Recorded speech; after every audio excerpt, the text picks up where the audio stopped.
আপনি বিদেশ যেতে চান কিন্তু টাকা নেই, তাহলে এই আলোচনাটা আপনার জন্য গুরুত্বপূর্ণ। আজ আমরা কথা বলবো প্রবাসী কল্যাণ ব্যাংক অভিবাসন ঋণ সম্পর্কে। এই ব্যাংকটি 2010 সালে প্রতিষ্ঠিত হয়েছে। এই ব্যাংক ইতোমধ্যে লক্ষাধিক বিদেশগামী কর্মীকে ঋণ দিয়েছে। মাত্র 3 দিনেও লোন অনুমোদন হতে পারে।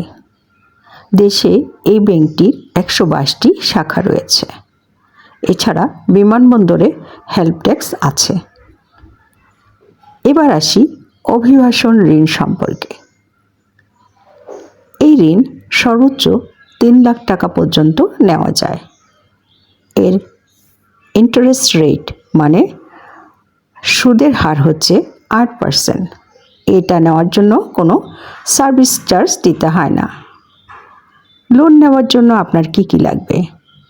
ব্যাংকের ফর্ম পূরণ করতে হবে, পাসপোর্ট ভিসা কপি দিতে হবে, এনআইডি কপি, ছবি, আর সেই সাথে দিতে হবে মেন পাওয়ার স্মার্ট কার্ড, যেটা বিএমইটি থেকে কালেক্ট করতে হবে। আর এই জন্য একজন জামিনদার লাগবে। সেই সাথে জামিনদারের ছবি, এনআইডি, 3টি সই করা এমআইসিআর চেক দিতে হবে।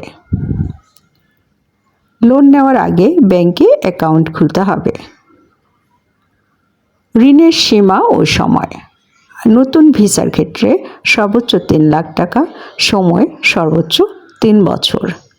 আর রি-এন্ট্রি ভিসার ক্ষেত্রে সর্বোচ্চ 3 লাখ টাকা, সময় সর্বোচ্চ 2 বছর। পরিশোধের নিয়ম: প্রথম 2 মাস গ্রেস পিরিয়ড, মানে হচ্ছে এই সময় কিস্তি দিতে হবে না। এরপর প্রতি মাসে কিস্তি দিতে হবে। সব কাগজ ঠিক থাকলে 7 কর্মদিবসের মধ্যে লোন দেওয়া হয়। লোন পাওয়ার জন্য যোগাযোগ করুন বাংলাদেশি হটলাইন নাম্বারে। হটলাইন নাম্বার হচ্ছে 16236। বাংলাদেশ থেকে এই নাম্বারে আপনি সরাসরি যোগাযোগ করতে পারবেন। গুরুত্বপূর্ণ সতর্কতা: এই লোনে কোনো সার্ভিস চার্জ নেই। সব কাগজ নিজে বুঝে ঠিকভাবে জমা দিবেন। জামিনদার নির্বাচনের ক্ষেত্রে জামিনদারকে শর্তগুলো বুঝিয়ে বলবেন। বিদেশে যেতে চাইলে এই সরকারি লোন আপনার কাজে আসতে পারে। বিনিয়োগ এবং অভিবাসন সংক্রান্ত নতুন নতুন তথ্য পেতে আমাদের এই চ্যানেলটি সাবস্ক্রাইব করুন, অন্যকে শেয়ার করুন। ধন্যবাদ।